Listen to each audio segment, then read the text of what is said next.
Kaufman is alive. I look at comic books new and old. Today I'm looking at a new comic book, Absolute Batman number 3 by DC Comics. It's written by Scott Snyder.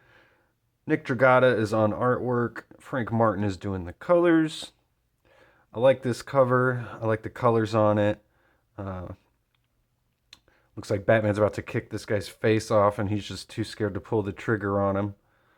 I like this Batman logo too because it looks a little off. Looks a little crazy, which this Batman kind of is. He's using his cape here as like giant legs. They've got claws on him. He can stab people with them. Obviously, this Batman, he's a little bit bigger than our normal Batman. He's more swole. We start off this issue, though, where we left off the last one with a young Bruce and Selina Kyle. They're kind of all running off together here. All the flashback pages in this book have kind of lighter colors, so you know that it's a flashback. And we flash back to a scene of Bruce getting taken out of the zoo here by Jim Gordon. This is part 3. This series is called The Zoo. And the zoo is where Bruce's father was killed. And we learned in this issue that that was like the largest massacre in the history of Gotham. So that's how the Batman was essentially created, from that massacre. So we got Alfred here, and he's like this special agent spy here. He's got all sorts of skills. He's working with Batman here against these party animals who've been terrorizing Gotham in every issue so far here.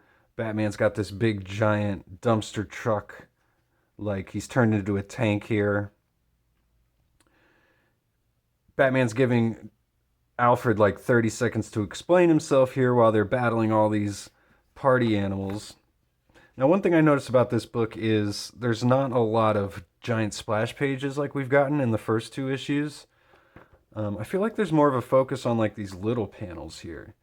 And I really like all these little panels too. And every time we get a glimpse of Batman here, it's just like he's in the shadows. His cowl's covering his face. You can't really see his mouth. I really like the way conceptually the pages are all kind of put together. The story's told here. I really like all these like little panels. Kind of definitely reminds me of The Dark Knight Returns with all the little panels. But there's like an excessive amount of them here, it feels like. You don't really see this a lot. It's really cool looking. So we see little bits of Batman's weapons that he's using here too. He's got this giant like wrecking ball that he throws out of this I guess we'll call it the Batmobile. And it can also switch. It turned into this faster car with still got the big giant tires though. Batman flies off the edge here. Alfred gets into the water. And we actually see, it looks like Batman's got a Batcave here. That this is the first we've seen of it. We kind of only get a hint of it here in these bottom 3 panels. We see the cargo actually underwater, like a submarine, into this tunnel here and up. And we see some more Batmobiles in here too. So it's kind of weird that the one thing they've basically taken away from Bruce in this Absolute Batman series is his wealth and Wayne Enterprises. That doesn't exist here at all. But it's still pretty much, the same Bruce. He's got all these weapons, all this technology, all these hideouts. So in that sense, there's not too much of a change here. And actually, at the end of this issue, we actually see almost a return to the Batman status quo, you might say. So we got Edward Nygma here, and he's built this AI robot machine. He doesn't know what to call it. He thinks about calling it Riddleman or Al, a play on AI. And Bruce actually calls it Al, and he asks him everything he knows about the party animals and the skull masks that they wear and how they work. And the AI gives him all the information he can on it. And, I think eventually we're just getting Edward Nygma's Riddle Man machine, the Riddler, is probably going to become a major villain, I would say, in this book, if I had to guess. We got Harvey Dent here. He's not Two-Face yet, but he is an attorney here. He's looking into the Arc M Fund, which we find out in this book is all these black sites, prisons being built by some shady biotech corporation. And they've got all these arcs all over the world. And Arc M is in Gotham. So, but it's like when you write a story like this, an Elseworlds world story, I feel like, you're using elements from previous stories, things that we are aware of, things that we know, like, Edward Nygma. We got Harvey Dent here. And we all kind of, if you've read Batman before, you know where this is all kind of going. And I feel like that is helpful to the writer. It kind of gives them a leg up on everything they're writing because we kind of already know these characters, even though technically they're different versions of the characters. But really, we kind of already know who they are and are anticipating where the stories are going. And I think that leads to more intrigue, as if, if this Harvey Dent character was just some other character named like Jack Smith that we'd never heard of before, I don't think, none of this would really mean as much, or I don't think I'd really care about a lot of these pages. But since it's Edward Nygma and Harvey Dent, it kind of makes you pay attention here. So, and we got Bullock here, and he's like the police commissioner. He's meeting with Roman Sionis, who earlier in the book, Alfred told Batman he believes is the Black Mask, and he obviously is. He's got the Black Mask on, which Bullock even asks him about, but he says he wears it because he's got a lot of enemies in his line of work. Bullock asks, well, what kind of line of work is that? And he says, I'm a professional pacifist, as he's breaking this dude's arm in a wrestling contest, this exhibition. And I noticed, too, this guy, he's also bigger than Roman Sionis. He's almost the size of Bruce. So you can see that in a one-on-one fight, Black Mask and Batman would probably be a pretty even matchup. So he nearly kills this guy in front of the commissioner. And he's just kind of like, don't worry about it, he'll be fine, which I felt kind of odd. But then we see Bruce looking on on the Arc M prison being built here. We've got all the narration from Alfred all throughout this book. He's telling Bruce he figured out what the arcs are. There's Arc A, Arc B, Arc C, and so on. So, of course, Arc M is in Gotham. Because why wouldn't it be? Of course.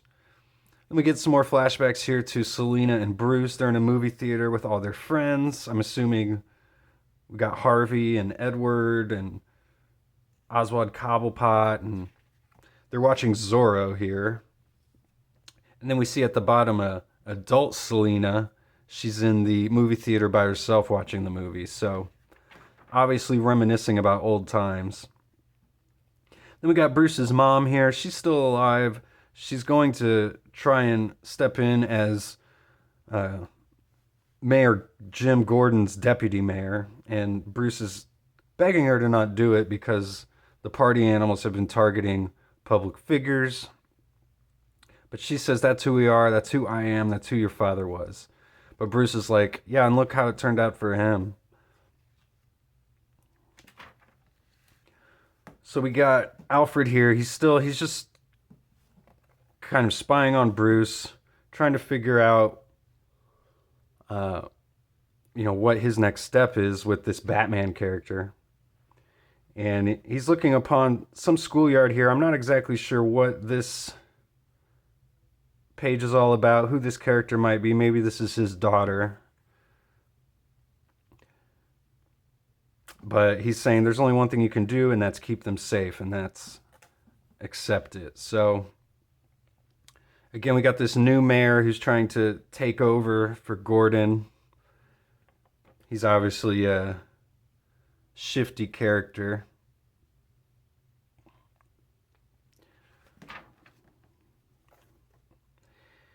And earlier in the book here, kind of the main linchpin of this book is Alfred was telling Bruce he needs to make a deal with the Black Mask, stop acting like a child like this, and be an adult, and use diplomacy to try and keep the Black Mask and the party animals from terrorizing Gotham.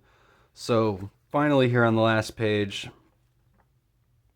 that's what Bruce does. He gets in contact with Black Mask, who offers him $200 million to stand down for just 1 week. And Black Mask says he'll go a little easier on Gotham.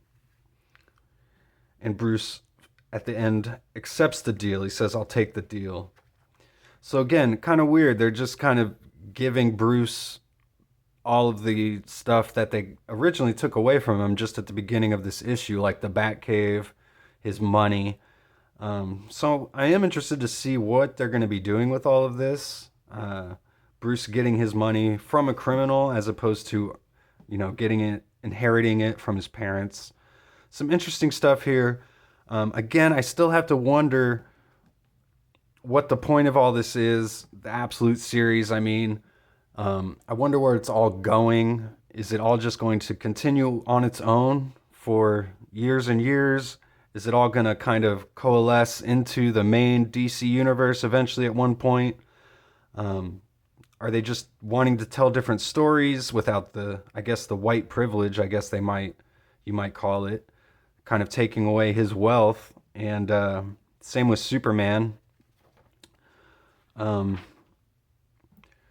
If you haven't read the first 2 issues of this, I don't know if this is necessarily a good jumping on point, but if you've already read the first 2 issues of Absolute Batman, I would definitely recommend picking this up.